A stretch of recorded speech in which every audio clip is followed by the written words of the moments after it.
चलिए अगला हम लोग वर्ग और आयत पढ़ चुके हैं, अब हम लोग पढ़ेंगे वृत्त, सर्कल, वृत्त या सर्कल। वृत्त क्या है? वृत्त भी 2 डायमेंशन आकृति है। जैसे हम सभी देखते हैं टायर है, टायर देखे हैं ना, वो आपका वृत्ताकार है। हाथ का जो चूड़ी है, कड़ा है पहनते हैं, वो भी आपका वृत्ताकार है। अगर कोई भी गोलाकार चकती है, सही ना, मतलब जिसमें ऊंचाई ना हो, ऊंचाई हो जाएगा तो क्या बन जाएगा? लड्डू बन जाएगा। जैसे अगर कोई भी इस आकार का है तो ये भी क्या है? ये भी मतलब अगर पूरा राउंड होता तो ये भी आपका क्या है? वृत्त है, वृत्ताकार है ना।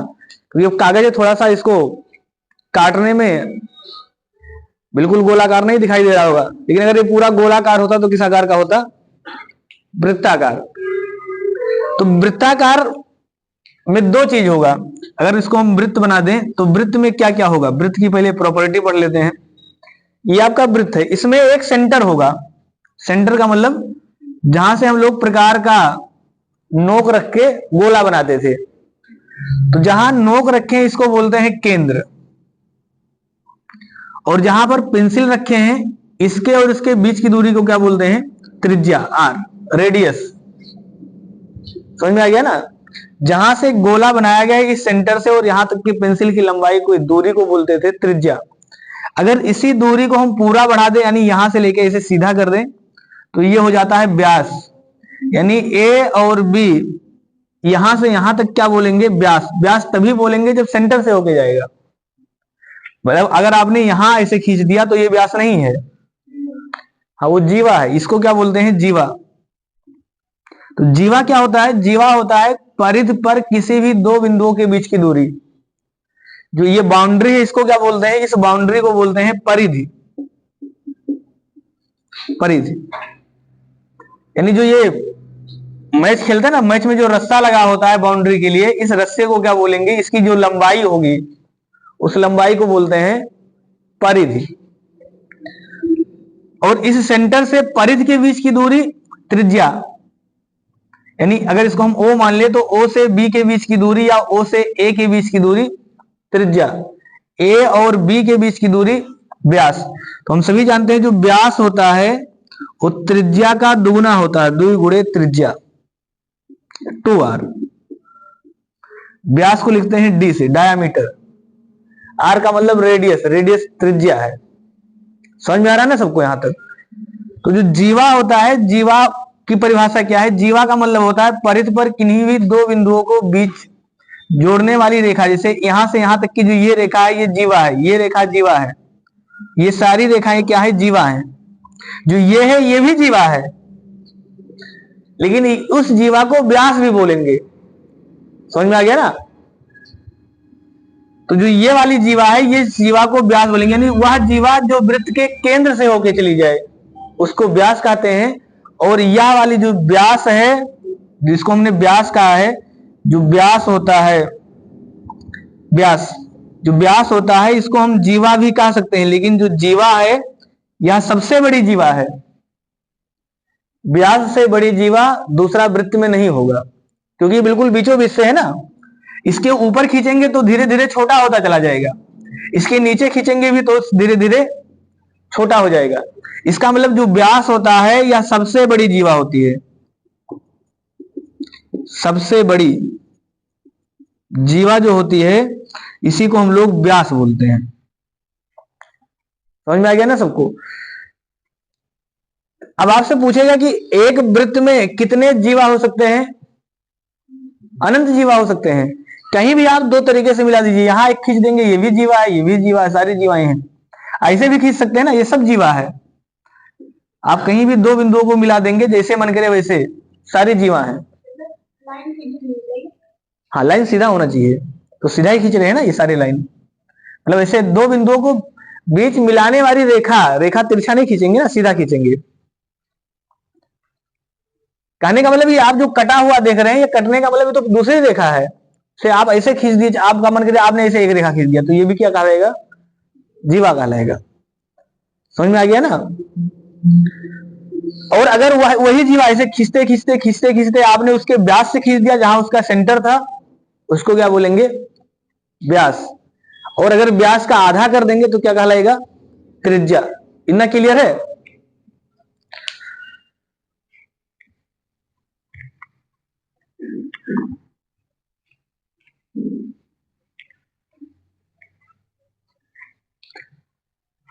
जो भी वृत्त होंगे, इस वृत्त में एक सेंटर होगा, सेंटर से परिधि के बीच की दूरी को क्या बोलते हैं? आर। तो परिधि निकालते कैसे? इस बाउंड्री का मतलब होता है परिधि। तो परिधि कैसे निकालते हैं? इसका फार्मूला होता है 2πr। इकाई दूरी है तो दूरी का मात्रक मीटर, सेंटीमीटर, किलोमीटर, जो भी यहां लिखा होगा आर, उसी इकाई का मतलब उसी में लिखेंगे। अगर यहां मीटर लिखा होगा तो यहां मीटर लिखेंगे, सेंटीमीटर लिखा होगा तो सेंटीमीटर लिखेंगे। समझ में आ गया ना? ये क्या है? परिधि का मतलब इसकी मोटाई है। जैसे पेड़ की मोटाई, तो पेड़ की मोटाई राउंड में नापेंगे ना, वो है उसका परिधि। इसका क्षेत्रफल कैसे निकालेंगे? हाँ, क्षेत्रफल। तो क्षेत्रफल निकालने का तरीका है pi R square. Pi R square. किसी को दिक्कत है यहां तक? Pi R square. अब अगर हम आपसे बात करें, ये कौन सा, ये पूरा वृत्त है आधा वृत्त है? पूरा वृत्त है ना, कटा नहीं है वृत्त, पूरा पूरा राउंड है। अगर इसी, ये समझ गए ना सब लोग? अब अगर हम बात करें अर्धवृत्त का, अर्धवृत्त, अर्धवृत्त, अर्धवृत्त का मतलब आधा वृत्त। जैसे यही वृत्त मान लीजिए था, तो ये पूरा राउंड ना बनाए, आधा काट दें, ऐसे कर दें, ऐसे कट जाएगा ना। जैसे जो भी हमने बनाया था आपको, जैसे ये पूरा राउंड था, हम क्या कहें, इस आधे को काट दें, आधा अलग कर दें, दो पार्ट में कर दें, आधा आधा कर दें, तो ये आधा वृत्त कहलाएगा ना, ये भी आधा कहलाएगा। तो वही चीज था, यानी इस पूरे वृत्त में हमने आधा क्या कर दिया? खत्म कर दिया, आधा मिटा दिया, तो आधा कहलाएगा। तो ऐसे दिखा रहा है। अगर अर्धवृत्त दिख रहा है तो इसका भी पूछेगा, इस अर्धवृत्त का परिमाप क्या होगा? ये आपका पूरा वृत्त है, अर्धवृत्त का परिधि क्या होगा? इसका परिधि बताइए, इसका परिधि क्या होगा? पाई आर होगा। परिधि पूछ रहे हैं, इसका परिधि क्या होगा? परिधि का मतलब बाउंड्री, तो क्या इसका आधा होगा? बताना, बिल्कुल खुले माइंड से बताना, क्या जो परिधि है ये इस परिधि का आधा यहां होगा? आधा नहीं होगा। क्यों नहीं होगा? क्योंकि अभी तक आपने जब बाउंड्री खींचा तो बाउंड्री ऐसे था, अब बाउंड्री आपका यहां से स्टार्ट करके यहां तक कहेंगे सर ये वाला खेत हमारा है। तो अब आप जब अपने खेत के चारों तरफ तार लगाएंगे, मान लीजिए बाउंड्री लगाएंगे, तो आप तार यहां से लगाना करेंगे, लगाएंगे और ऐसे ऐसे यहां तक लगाएंगे, बाउंड्री बदल गया ना। जबकि आधा कितना होता है? आधा का मतलब खाली आप इसको जोड़े थे तो इसका आधा कर देंगे तो खाली इतना ही आएगा, कि नहीं आएगा? यानी अगर हम इसका आधा कर दें, परिधि बराबर 2πr का अगर हम आधा कर दें तो खाली इसी की लंबाई आएगी ना, कि नहीं आएगी? समझ में आ रहा सबको? बताइए तेज प्रताप, नहीं समझ में आया? हमने ये कहा कि ये पूरा आपका छल्ला था, और जब ये पूरा नापे तो मान लीजिए ये यहां से यहां तक आ गया 20 मीटर, 20 मीटर। समझ में आया ना? हमने कहा इसका आधा नापिए, तो आधा का मतलब जब इतना ही नाप लेंगे तभी 10 मीटर आएगा ना। नहीं तो इसका मतलब वही था कि अगर आप इतना नापेंगे तो 10 मीटर आएगा, लेकिन इतना आपको एक्स्ट्रा भी नापना है अब।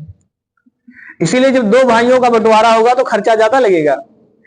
अगर एक खेत है और एक खेत में आप भी मान लीजिए, इसको बोलते ना कोन ओन कोड़ने गए थे, कुदाल लेके जाते हैं ना, तो आपको 4 कोन कोड़ना पड़ेगा, लेकिन जब बंटवारा हो जाएगा दो भाइयों का तो 4 ये भी 4 ये भी, ऐसे तो हो गया ना। तो जो पहले दू वो मतलब कौन किनारा नहीं सही कर पा रहे थे, झगड़ा कर रहे थे कि बड़ा भाई ज्यादा काम करता है, छोटा भाई कम, या छोटा भाई ज्यादा बड़ा भाई कम, अब दोनों लोग पहले दू करना था, अब 4 करेंगे, ये तो है ना। तो बंटवारा होने से लंबाई क्या होगा?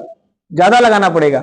अगर दो भाई साझी में खेत की अगर मतलब बुआई करते तो पूरा 20 मीटर लगाते, खेत की चारों तरफ तार लग जाता ना, या मेड़ बांधते 20 मीटर में, दोनों लोग 10-10 मीटर बांधते, काम हो जाता।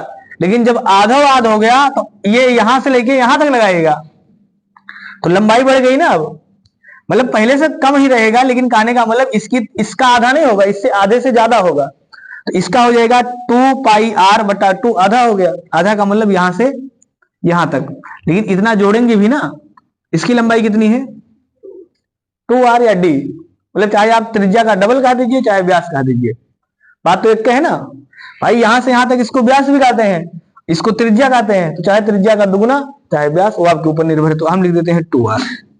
तो ये 2 से 2 कट जाएगा, कितना जाएगा πr प्लस 2r। तो आप चाहे तो r कॉमन ले लीजिए, तो अगर r कॉमन ले लेंगे तो कितना बचेगा पाई प्लस 2। समझ में आया ना सबको। तो आप देखिए इसको जब रटेंगे तो याद नहीं होगा, याद होने में मुश्किल होगा। आप इस चित्र को समझिए, इसीलिए हम चित्र पे फोकस कर रहे हैं कि जब भी अर्ध वृत्त लिखा होगा तो पूरे वृत्त का आधा नहीं करेंगे, पूरा वृत्त का आधा भी करेंगे, प्लस 2r जोड़ देंगे, निकल जाएगा। अब चाहे आप त्रिज्या जोड़िए चाहे व्यास जोड़िए, कहने का मतलब चाहे आप ऐसे फार्मूला रट लीजिए या इसी को आप ऐसे भी कह सकते हैं πr प्लस डी व्यास होता है।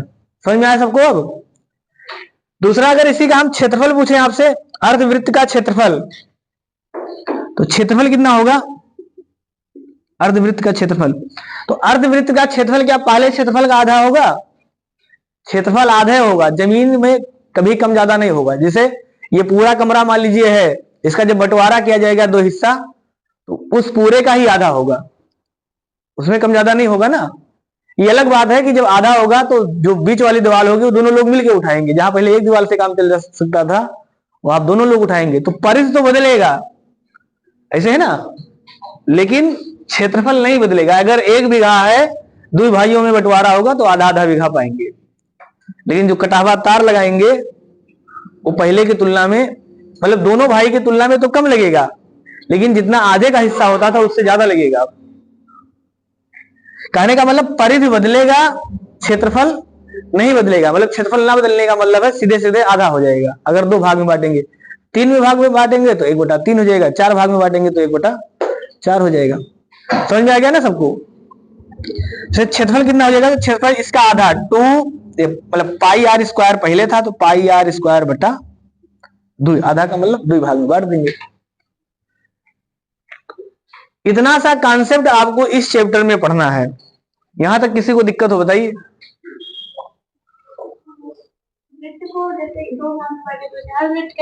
हाँ, उसका कोई नाम नहीं है।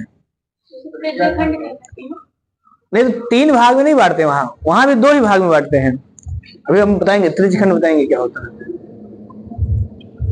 जो त्रिज्यखंड या वृत्तखंड होता है वो भी बताएंगे। ये इसके बेसिक सवाल है, यहां तक किसी को दिक्कत है। अब निकाल लेंगे ना अर्धवृत्त का क्षेत्रफल या वृत्त का क्षेत्रफल।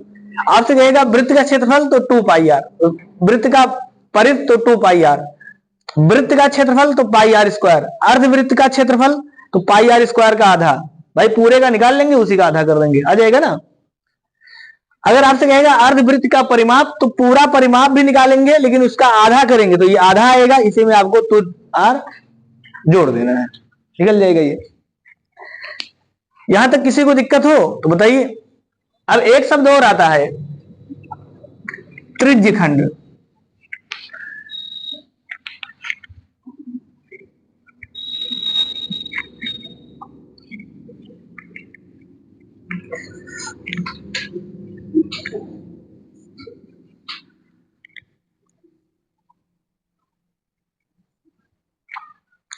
एक शब्द और है, जैसे अगर ये वृत्त है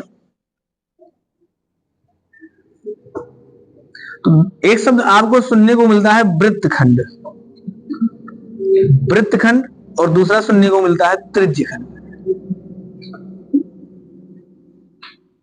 2 शब्द है, त्रिज्यखंड और वृत्तखंड। त्रिज्यखंड और वृत्तखंड क्या है? वृत्तखंड का मतलब होता है वृत्त का खंड करना, बंटवारा करना, ये तो है ना। खंड का मतलब क्या होता है? उसका भाग। तो अगर इस वृत्त को हम ऐसे खींच दिए, आधों हाथ पे खींच दिए, मतलब कहीं भी खींच दिए, मान लीजिए इसका सेंटर यहां था, केंद्र यहां है, तो क्या ये वृत्त 2 भाग में नहीं बटा? 2 भाग में बट गया ना। बस ये अलग बात है कि एक का हिस्सा ज्यादा है, एक का हिस्सा कम है। तो इस जो बड़ा वाला हिस्सा है, इस बड़े वाले को बोलते हैं हम लोग वृत्तखंड, मतलब दीर्घ वृत्तखंड, दीर्घ वृत्तखंड। और छोटे वाले को बोलते हैं लघु वृत्तखंड, लघु वृत्तखंड। यानी वृत्त का बंटवारा करना, वृत्त का खंड कहलाता है। दो भाग में बांटेंगे तो एक दीर्घ एक लघु। त्रिज्य खंड क्या होता है? त्रिज्य खंड यह है कि इसके त्रिज्या यानी इसके सेंटर से, अब यहां त्रिज्य खंड में सेंटर होगा, सेंटर से किसी भी भाग को बांट देना, ऐसे समझ में आ गया ना। तो ये इसमें एंगल भी होगा, मान लीजिए आप 90 पर भी बांट सकते हैं, जो आपका मान लीजिए आपने 90 पर काटा तो ऐसे काटेंगे, इसका मतलब उसका 1/4 हिस्सा है।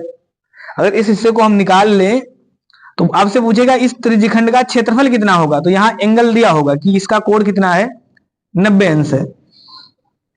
तो क्या हम आपसे पूछे इसका क्षेत्रफल कितना होगा, बता सकते हैं? तो इसको क्या बोलते हैं? इसको बोलते हैं त्रिज्यखंड, मतलब इसके त्रिज्याओं के द्वारा काटा गया खंड है। दोनों में अंतर समझ में आया ना। ये वृत्तखंड का मतलब होता है कि केंद्र से मतलब नहीं है, केंद्र पर भी हो सकता है, ऊपर नीचे भी हो सकता है। जिस समय केंद्र पे हो जाएगा उस समय वृत्त दो भागों में बढ़ जाएगा, ऐसे तो है ना। से यही रेखा अगर हम यहां से खींचे होते तो आप कहते सर आधा आधा हो गया, तो उसको बोलेंगे ये भी वृत्तखंड है, लेकिन ये जो वृत्तखंड है बराबर बराबर खंडों में कटा है। यानी जो वृत्तखंड होगा वो कम ज्यादा भी कर सकता है, लेकिन जो त्रिज्यखंड होगा उसमें शर्त है कि हमेशा सेंटर पर ही होगा। तो अगर हम आपसे पूछे कि इसका क्षेत्रफल कितना होगा तो बता पाएंगे नहीं बता पाएंगे? क्या हुआ? हाँ मतलब त्रिज्या पता होगा, बिना त्रिज्या के नहीं बता पाएंगे। मान लेते त्रिज्या इसका आर है, आर ही त्रिज्या लिख दे, तो क्या इसका क्षेत्रफल बता पाएंगे नहीं बता पाएंगे? या त्रिज्या के स्थान पे हम 7 ही लिख दे, चलिए 7 मीटर लिख दें, तो क्या इस जो हमने स्क्रैच किया हुआ पार्ट है इसका क्षेत्रफल आप निकाल सकते हैं? आप कहेंगे बिल्कुल निकाल लेंगे। हम पूरे का निकाल लें, पूरे का निकाल सकते हैं ना। अभी पूरे का पढ़े, पूरा कैसे निकालेंगे? पाई आर स्क्वायर से। वृत्त का क्षेत्रफल ये होता है ना पूरे का, पाई आर स्क्वायर। तो जब हम पूरे का निकाल ले, हमने मान लीजिए पूरा निकाला और पूरे का मान लीजिए कि 100 आ गया, तो ये उस 100 का कितना है? एक हिस्सा है, 4 हिस्सा में से एक का हिस्सा तो है ना। तो पूरा अगर 100 आया होगा उसी के 4 से भाग कर देंगे, आ जाएगा। सबको समझ में आ रहा है ना। अगर आपसे पूछेगा कि जिसे अर्धवृत्त का बता दे तो आधा का भी आप निकाल सकते थे। तो पूरा अगर 100 आएगा तो आधा कितना आएगा? 50 आएगा। तो अर्धवृत्त वाला तो अभी आप सीधे फार्मूला से पढ़ लिए थे, समझ में आया ना। जब अर्धवृत्त पे होगा, जिसे अगर कोई कहे सर इसका हम कैसे निकाल लेंगे, तो अगर यहां से होगा तो कोई दिक्कत ही नहीं है, तो अर्धवृत्त बनेगा। तो अर्धवृत्त का आप परिधि भी निकाल सकते हैं और क्षेत्रफल भी निकाल सकते हैं। ये भी हम ऊपर पढ़े हैं कि अर्धवृत्त होगा तो पूरे वृत्त का क्षेत्रफल निकाल के आधा कर देंगे, और परिधि अगर पूछेगा तो अर्धवृत्त का परिमाप या परिधि निकालने के लिए क्या करेंगे? इसका परिधि निकालेंगे प्लस उसी में 2r ऐड कर देंगे। अब अगर हम आपसे इसी में पूछें कि आप बताइए इसका यहां से यहां तक का, ये इसको नहीं बताना है आपको, यहां से यहां तक का ये परिमाप कितना होगा, इसका परिमाप तो नहीं बता पाएंगे। तो भी आदमी बता सकता है ना भाई, पूरे का परिमाप निकाल लेगा कि नहीं निकाल पाएगा? पूरे का परिमाप निकाल सकता है, पूरे का बाउंड्री निकाल लेगा। और पूरे के बाउंड्री का कितना है? 1/4 है ना। तो 1/4 करेगा, ये निकल जाएगा। एक त्रिज्या इधर है, एक त्रिज्या इधर है, फिर से चाहे डी जोड़ दे चाहे 2r जोड़ दे, वही तो है ना। इसका मतलब अगर 4 हिस्सा होगा तो खेत तो वही अपने हिस्से वाला मिलेगा, लेकिन खर्चा और बढ़ जाएगा। ई वाला चाहे आधा होगा तो भी उतने तार लगाता इधर, और 1/4 होगा तो भी 2r लगेगा, खाली इधर वाला थोड़ा सा कम होगा। इसका मतलब जितने ज्यादा टुकड़ा होगा, घर का बंटवारा होगा, उतने ही परिवार का खर्चा बढ़ेगा, आधा नहीं होगा। जैसे अभी भाई कोई आप मान लीजिए कोई घर है, ये आपका घर है, और इस घर में जो पहले आप यहां तक आपका घर बना ये पूरा मुहारा था, और जब बंटवारा करेंगे तो बीच में एक दीवार इसे खींचेंगे ना, तो यहां से यहां तक ये वाला भी अपना ईटा लगाएगा, इधर वाला ये भी अपना ईटा लगाएगा, खर्चा बढ़ गया ना, जबकि जमीन तो बराबर ही मिला। समझ में आ गया सबको? तो परिधि या परिमाप आप किसी का भी निकाल सकते हैं। आपसे पूछेगा कि इसका बाउंड्री बताइए, तो बाउंड्री या परिमाप बता सकते हैं कि इसका परिमाप प्लस इतना प्लस इतना। क्षेत्रफल पूछेगा तो पूरे का निकाल के 1/4 कर देंगे।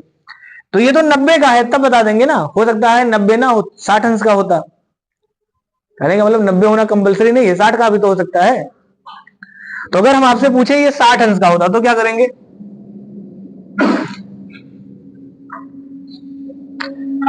हमने आपसे कहा कि मान लेते हैं यहां पर जो एंगल है ये 60 अंश का है, 90 का नहीं है। अब हम आपसे पूछे कि इसका क्षेत्रफल बताइए। हम चाहे तो फार्मूला लिख सकते हैं, फार्मूला आपको लिखना आना चाहिए। इसका क्षेत्रफल कैसे निकाल लेंगे? हाँ, 6 भाग कर देंगे, 6 36 होता है ना। पूरा कितने अंश का होता है? 360 का तो होता है। तो हम ये निकाल लेंगे कि जैसे इसका पूरा क्षेत्रफल कितना आ गया, इसका पूरा क्षेत्रफल मान लीजिए आ गया कुछ भी 300 आ गया, तो 300 में से केवल ये 60 अंश कितने अंश के बराबर होगा? 1/6 के बराबर। पूरा 360 का अंश का होता है। अगर ये पूरा राउंड कितने का? 360 का। तो 360 में से खाली 60 का तो पूछा है, तो 360 में 60 कितना आता है? 1/6। तो पूरा निकाल लेंगे, उसमें फिर से 6 से भाग कर देंगे। और इसीलिए आप त्रिज्यखंड का फार्मूला बन जाता है पाई आर स्क्वायर थीटा बटा 360। कहने का मतलब थीटा में 360 से जब भाग करेंगे तो वही 1/6 आएगा ना। समझ में आ गया सबको? पूरे का निकाल के 1/6 से भाग कर देंगे।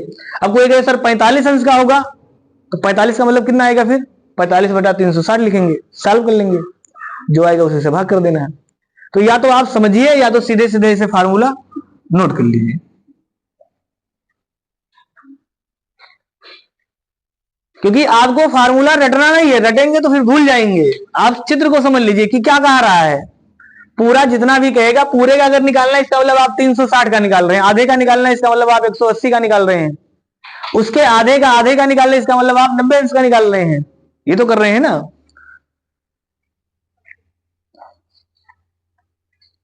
पता है किसी को यहां तक दिक्कत है? अच्छा, इसी का अगर हम परिमाप पूछे, ये तो त्रिज्यखंड का क्या हो गया? ये त्रिज्यखंड का क्षेत्रफल है। ये फार्मूला ध्यान रखना, ये क्षेत्रफल का है, त्रिज्यखंड का क्षेत्रफल। अगर हम त्रिज्यखंड का परिमाप पूछे, परिमाप त्रिज्यखंड का यानी इसका परिमाप, तो इसका परिमाप का फार्मूला क्या लिखेंगे? फिर से लिखेंगे 2πr, ये आएगा ना। तो 2πr तो पूरे का बता दिया, 2πr पूरे का आ गया ना। तो पूरे का निकालेंगे, लेकिन पूरे में से क्या करेंगे? हमें सिर्फ इतना का चाहिए। अगर इतना का, इसका कैसे निकाल पाएंगे? फिर से ये पूरा 360 अंश का है, तो फिर से लिखेंगे ना थीटा बटा 360।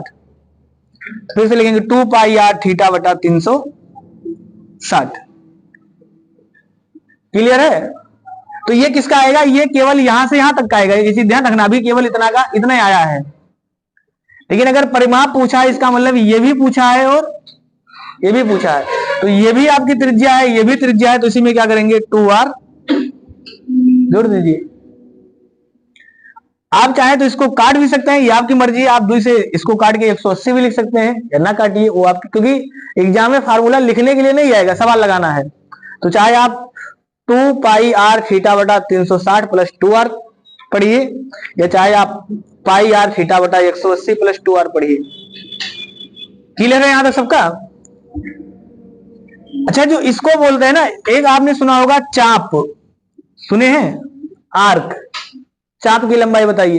तो चाप क्या होता है? ये चाप है, यानी यहां से यहां तक जो ये वाली दूरी है, इसी को हम लोग चाप बोलते हैं।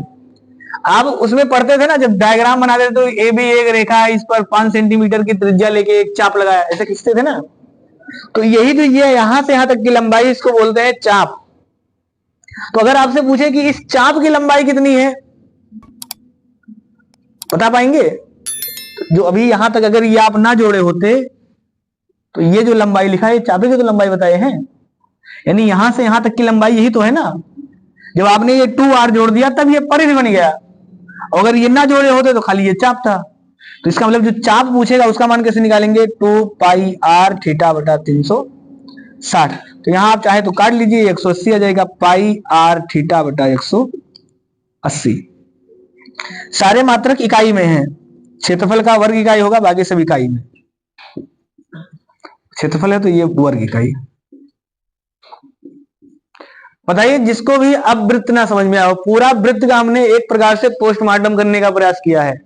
एक एक चीज खोल के बताया है, आपको कहीं फार्मूला रटना नहीं पड़ेगा, अगर आपको चित्र समझ में आया है तो।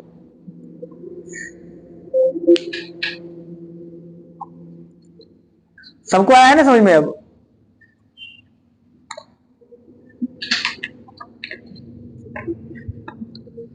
समझ लीजिए, देख लीजिए, कहीं भी अगर डाउट है तो आप पूछिए, क्योंकि फार्मूला जब एग्जाम में आएगा तो आप रट के याद नहीं कर पाएंगे। हो सकता है याद कर ले लेकिन कंफ्यूजन रहेगा, इसलिए अगर आप उसको चित्र समझ में आ गया होगा तो आप कोई भी फार्मूला लिख सकते हैं, क्योंकि मेन दो ही फार्मूले हैं, परिध बराबर 2πr, क्षेत्रफल बराबर πr स्क्वायर। यही ना, उसी को तोड़ मरोड़ के बनाया गया है।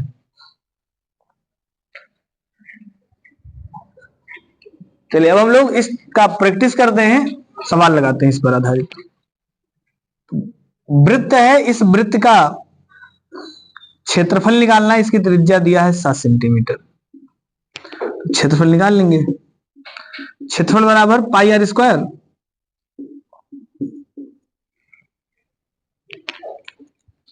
मान रखेंगे पाई का मान कितना होता है 22/7। ये चीज ध्यान रखना, पाई का मान कितना आता है 22/7, या इसी को आप भाग देंगे तो 3.14। 22/7 और r का मान कितना है 7 × 7, 7 से 7 काट देंगे, 22 सत्ते 154, तो 154 वर्ग सेंटीमीटर। परिधि पूछा है, परिधि बराबर 2πr, 2 × पाई का मान 22/7, r का मान 7, 7 से 7 कट जाएगा, 22 दूना 44 सेंटीमीटर। लग जाएगा ना सबका? अब देखिए आपकी ईमानदारी है ना कि अगर ये सवाल ना समझ में आए तो इसमें बेइज्जती नहीं कि बहुत हल्का सवाल था, क्योंकि अगला सवाल इसी के टाइप का दूसरा लिखा होगा। धीरे धीरे हम लोग त्रिज्यखंड तक चलेंगे, तो जिसका ये सवाल नहीं निकल पाएगा वो फिर त्रिज्यखंड वाले में नहीं समझ पाएगा। ये तो है ना। तो आदमी क्या करता है कि शुरू में समझता नहीं है और बाद में समझ में आता नहीं है, क्योंकि ऐसा थोड़ा कि आज हार्ड पढ़ाएंगे कल आसान पढ़ाएंगे, आज आसान पढ़ाएंगे कल हार्ड पढ़ाएंगे, स्टेप बाय स्टेप धीरे धीरे लेवल बढ़ेगा ना। तो इसलिए सबकी ईमानदारी यही है कि जो अगर लेवल अगर आपको समझना है, मेंटेन रखना है, तो पहला सीढ़ी चढ़िए, नहीं चढ़ पा रहे हैं दूसरे पे आप कभी नहीं पहुंच पाएंगे। यहां तक सबका क्लियर है ना? क्षेत्रफल कैसे निकालेंगे और इसका परिधि कैसे निकालेंगे। दूसरा सवाल लिखिए सबका।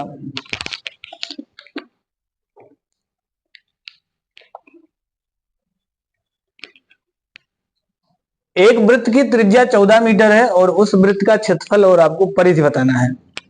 तो क्षेत्रफल निकालने का फॉर्मूला क्या है? πr square.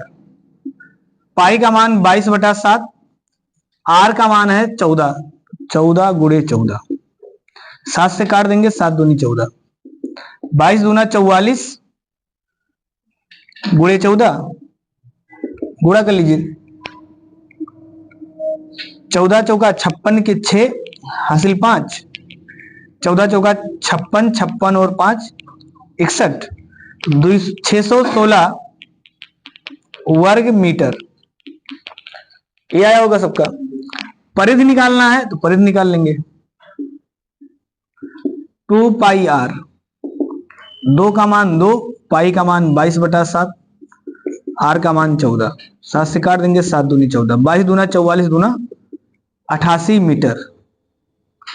मात्रक का ध्यान रखना एग्जाम में, क्योंकि कभी कभी ना ऐसे लिख देगा 88 मीटर, 88 वर्ग मीटर, समझ में आया ना? तो ऐसा नहीं कि आदमी वहां आता नहीं था, वो जल्दबाजी में ध्यान नहीं दिया, मात्रक खाली 88 देखा लगा दिया पहले ऑप्शन। समझ में आ गया ना? तो इसलिए एग्जाम में ये चीज ध्यान रखना कि मात्रक कौन सा लिखा है।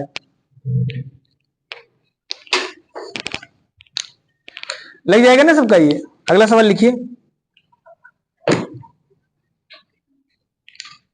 क्षेत्रफल निकालने के लिए सबसे पहले क्या करेंगे? त्रिज्या पता होना चाहिए ना, तो पहले त्रिज्या पता करिए। परिधि दिया है, सवाल लिखा है एक वृत्त का परिधि 156 सेंटीमीटर है, तो उस वृत्त का क्षेत्रफल कितना होगा? तो क्षेत्रफल बराबर सभी जानते हैं, क्षेत्रफल बराबर कितना होता है πr स्क्वायर। तो पहले r तो निकाल के लाइए ना, जहां से मन करे वहां से लाइए, बिना r के क्षेत्रफल कैसे निकालेंगे? तो बैठने से अच्छा है r कहां से निकलेगा? परिधि दिया है, परिधि बराबर कितना होता है? परिधि बराबर होता है 2πr, बराबर कितना लिखा है 156। तो 2 से इसको हम काट सकते हैं, इसको पूरा अगर लिखे तो कितना देगा? 2 × 22/7 × r बराबर 156। तो आर का मान यहां से निकाल लेंगे, नहीं निकाल पाएंगे, निकल जाएगा ना आर का मान। जो आर का मान यहां से आएगा यहां रख देंगे, उत्तर आ जाएगा। तो आर का मान निकालिए, इसको आप अगर 2 से काटेंगे तो कितना आ जाएगा, ये 2 7 14 2 8 16 78। इसके बाद अब नहीं कटेगा, मतलब काट सकते हैं खाली आप, लेकिन पूरा नहीं कटेगा। तो अगर इसको आप फिर से 2 से काटेंगे 11 आ जाएगा, इसको 2 से काटेंगे तो 2 3 6 और 2 9 18। आर का मान कितना आएगा, तो आर का मान आ जाएगा, ये 7 ऊपर चला जाएगा, तो 39 गुणे 7 बटा 11, यही आएगा ना आर का मान। इसी आर का मान आपको यहां उठा के रख देना है, तो रख दीजिए। मान कितना आएगा, पाई का मान 22 बटा 7। आर का मान ये है, लेकिन आर का स्क्वायर भी है, इसका मतलब इसी का स्क्वायर करेंगे तो आप लिखेंगे 39 गुणे 7 बटा 11 गुणे 39 गुणे 7 बटा 11। इसी को सॉल्व कर लीजिए, 7 से 7 कटेगा, 11 से काट देंगे, 11 दूना 22, अब नहीं कटेगा। तो फिर पूरा आपका गुणा करना पड़ेगा। 39 का स्क्वायर आप निकाल सकते हैं, 39 का स्क्वायर निकाल सकते हैं ना। स्क्वायर निकालने के हमने बहुत से तरीके बताए हैं। जैसे आप 39 का स्क्वायर निकालना है तो हमने आपको बताया कि सीधे सीधे 9 का स्क्वायर कर लीजिए, 9 9 81 के 1 हासिल 8। फिर इन तीनों का गुणा, 9 त्रिक 27, 27 दूना 54, 54 और 8 62, 62 के 2 हासिल 6, 3 त्रिक का 9, 9 और 6 15, 1521 आएगा स्क्वायर। 39 गुणे 39 1521 और 7 दूनी 14, तो 14 गुणे 1521 बटा 11। समझ में आ रहा है? तो गुणा भाग आप लोग भी करिए ना, लगाइए किसके आगे गुणा करके, कितना आएगा ये,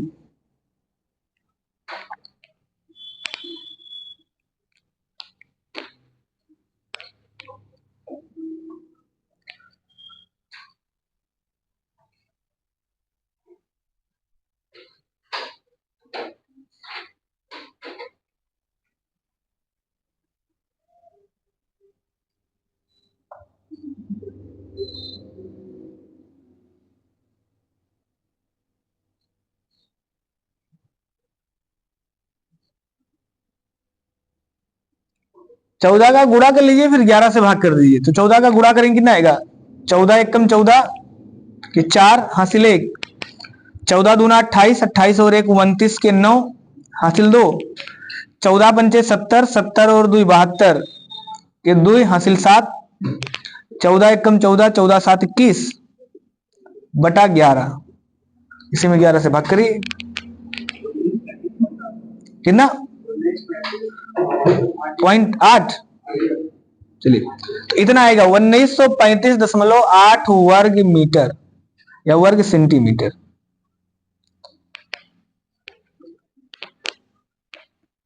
किसी को दिक्कत हो बताइए। सबसे पहले आर का मान निकाल लेंगे, उस आर का मान आप फार्मूले पे रख देना, उत्तर आएगा। हर सवाल में आर का मान सीधे नहीं लिखा होगा, जैसे अभी पहला दूसरा सवाल लिखे थे, वो तो कक्षा 3 4 का सवाल था, ऐसे तो था ना भाई। सीधे सीधे अगर त्रिज्या दे दिया है कि 7 सेंटीमीटर है,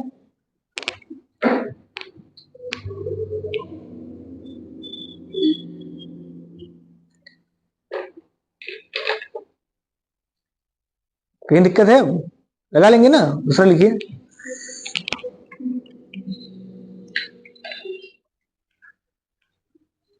बताइए, एक वृत्त का क्षेत्रफल 884 वर्ग मीटर है, तो वृत्त का व्यास कितना होगा। व्यास बताने के लिए सबसे पहले क्या निकालेंगे, आर निकालना पड़ेगा। तो आर कहां से निकलेगा, क्षेत्रफल दिया है, तो क्षेत्रफल बराबर पाई आर स्क्वायर, और इसका मान लिखा है 884। पाई का मान 22 बटा 7 गुणे आर स्क्वायर बराबर 884। इसको अगर आप सॉल्व करेंगे तो 2 से काट देंगे तो ये आ जाएगा 11, यहां 2 से काटेंगे 4 4 2, तो आर स्क्वायर बराबर कितना हो जाएगा आर स्क्वायर बराबर 442/7 इसको आप सॉल्व करिए। आर स्क्वायर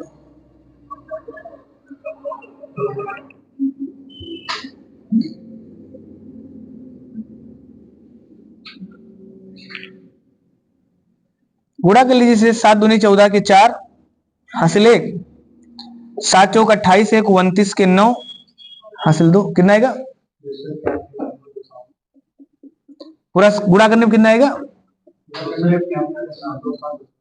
281.27 भाग करने पर चलिए ये आ जाएगा आर स्क्वायर का मान। तो इसी का वर्गमूल निकालना है। तो आर बराबर कितना होगा? आर बराबर हो जाएगा √281.27 निकाल लेंगे ना वर्गमूल।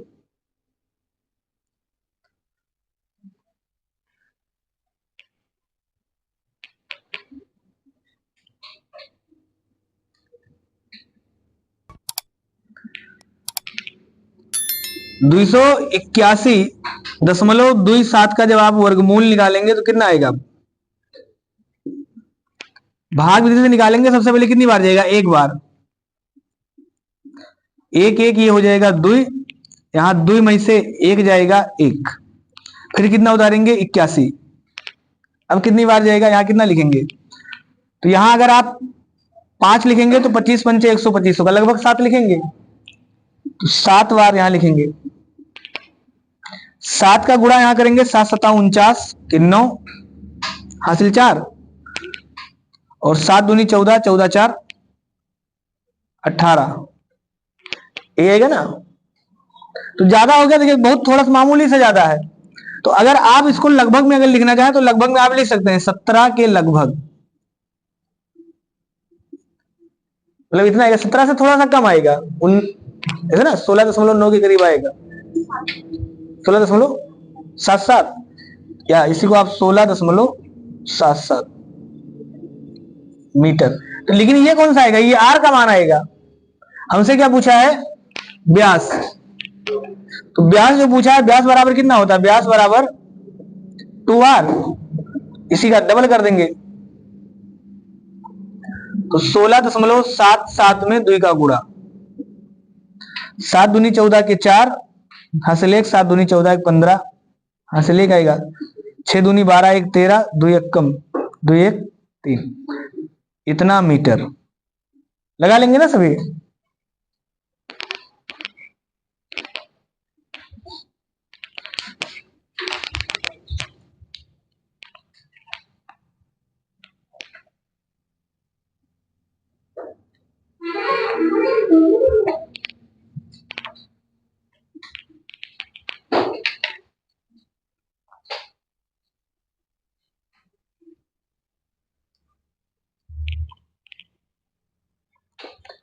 एक वृत्त की त्रिज्या 14 सेंटीमीटर है तो उसके क्षेत्रफल तथा परिधि का अनुपात कितना होगा?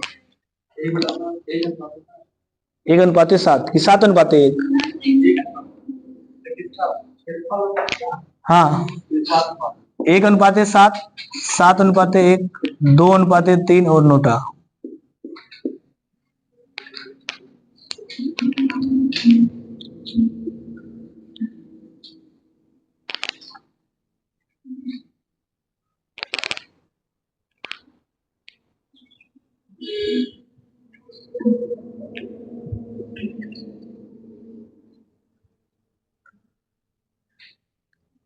अभी ये सवाल ऊपर भी लिखे थे एक बार, 14 सेंटीमीटर वाला लिखे थे ना। क्षेत्रफल और परिधि वहां पूछे थे, उसी का अनुपात बताना है।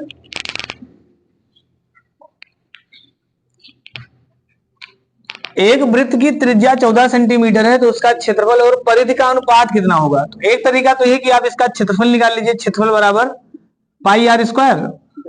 पाई का मान 22/7, आर का मान 14 × 14 रख देंगे। 7 से काट देंगे, 7 दूनी 14, कितना देगा? 22 दूना 44 × 14 और यह था 616 वर्ग मीटर। इसके बाद क्षेत्रफल इसका निकाल लेंगे, उसका परिधि। तो परिधि कितना आ जाएगा? परिधि आ जाएगा 2 पाई आर। पाई का मान 22/7, आर का मान 14, 7 से काट दीजिए, 7 दूनी 14, 22 दूना 44 दूना 88। आपसे पूछा है इसका अनुपात बताइए, तो अनुपात का मतलब होता है क्षेत्रफल बटा परिधि। अनुपात इसी को कहेंगे ना, अनुपात बराबर क्षेत्रफल बटा परिधि। तो क्षेत्रफल कितना है 616, परिधि कितना है 88।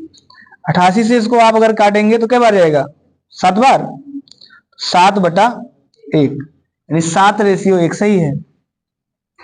लग जाएगा ना सबका। कभी कभी ना आप देखेंगे इसका अनुपात पूछेगा लेकिन यहाँ खाली 1, 7, 2 और नोटा लिख देगा, तो फिर आप 7 वाला लगा सकते हैं। इसका मतलब 7/1 का मतलब 7। अनुपात का मतलब भाग देना भी तो होता है, तो अगर आप 7 में 1 से भाग देंगे तो खाली 7 आएगा। तो आप ये नहीं कह सकते सर ये सवाल मिसप्रिंट था। जैसे ऑप्शन अगर हम ऐसे लिख दें 1, 7, 3, 6, 2 और 6, तो फिर आप 7 वाला लगा दीजिए। समझ में आ गया ना। लेकिन अब यही सवाल अगर आपको लगाना हो तो आप सीधे सीधे भी तो लगा सकते थे। क्षेत्रफल बराबर कितना होता है पाई आर स्क्वायर, और परिधि बराबर कितना होता है 2 पाई आर। तो पाई से पाई कट जाएगा और इसके आर से इसका स्क्वायर कट जाएगा, ये कट जाएगा ना। तो आर का मान कितना लिखा है, आर का मान 14, तो इधर बचा 14, इधर बचा 2। इसको आप काट देंगे तो 2 1 कम 2, 2 7, तो 7:1। आप ऐसे लगाइए एग्जाम में, ऐसे नहीं लगाना है। हाँ, जो ऐसे लगाए हैं उनका मतलब सही दोनों का है, लेकिन ऐसे लगाएंगे तो समय बचेगा, ऐसे लगाएंगे तो फिर आपको कैलकुलेशन करना पड़ेगा। समझ में आया ना सबको। अनुपात का मतलब है लिखने के बाद मत काटिए, पहले ही काट दीजिए ताकि गुणा भाग आसान हो जाए। तो हम यही देखें ना कि आर से आर कट गया, इसको आप नीचे ऊपर भी लिख सकते हैं।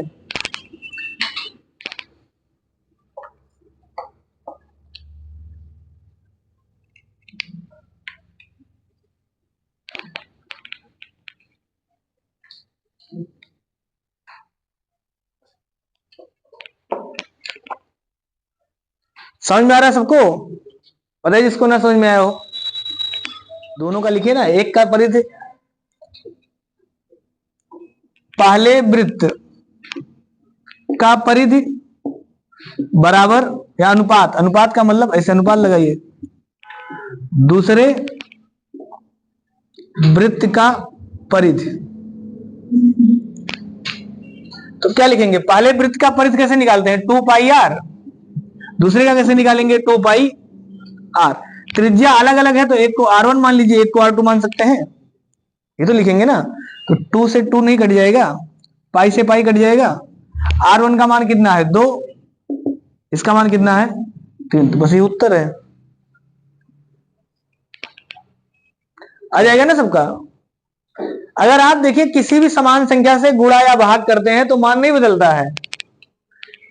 भिन्न में या अनुपात में समान संख्या से गुणा या भाग करने से मान बदलेगा नहीं बदलेगा। जैसे इसकी त्रिज्या हम लिख दे 2/3 से लिख दिए, हम ऊपर भी 2 पाई आर लिखना है 2 पाई, तो ऊपर भी हम 2 पाई का गुणा कर दें और नीचे भी 2 पाई का गुणा कर देंगे तो क्या मान बदलेगा, नहीं बदलेगा, इससे ये कट जाएगा। तो यानी जो अनुपात पहले था वही अनुपात बाद में भी होगा। इस चीज को आप नोट करके भी लिख सकते हैं। यहां पर एक बार हमने आपको क्लास में और लिखाया है, आज फिर से लिख लीजिए।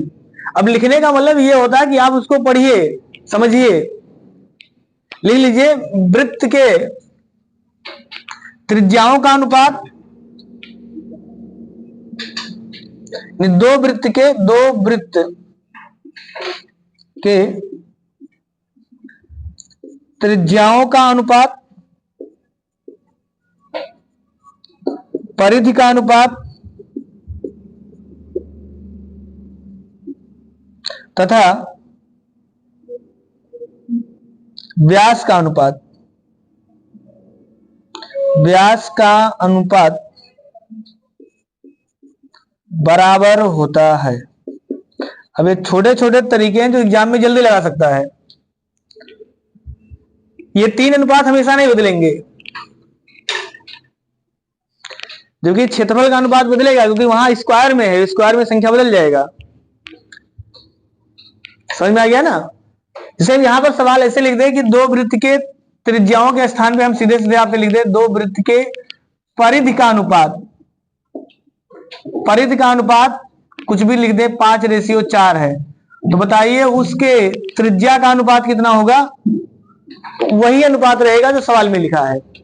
समझ में आ गया ना? यानी वृत्त के परिधि का अनुपात, त्रिज्या का अनुपात और व्यास का अनुपात कभी नहीं बदलेगा।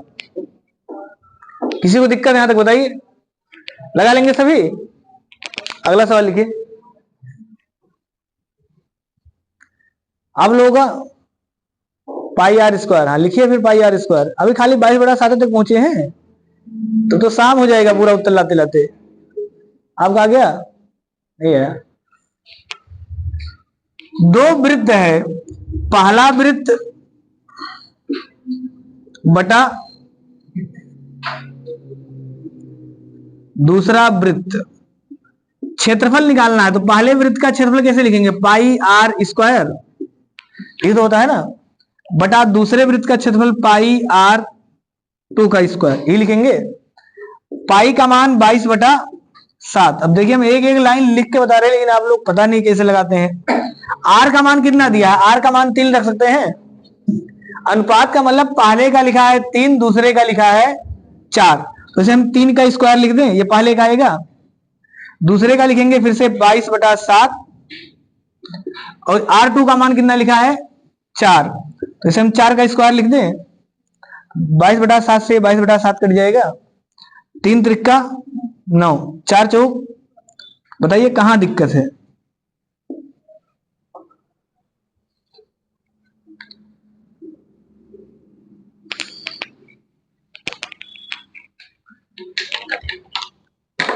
केवल आज जितने सवाल हमने लिखे सारे सवाल में खाली फार्मूला रख के मान रख देना था, यही तो करना है ना, कुछ भी नहीं करना था।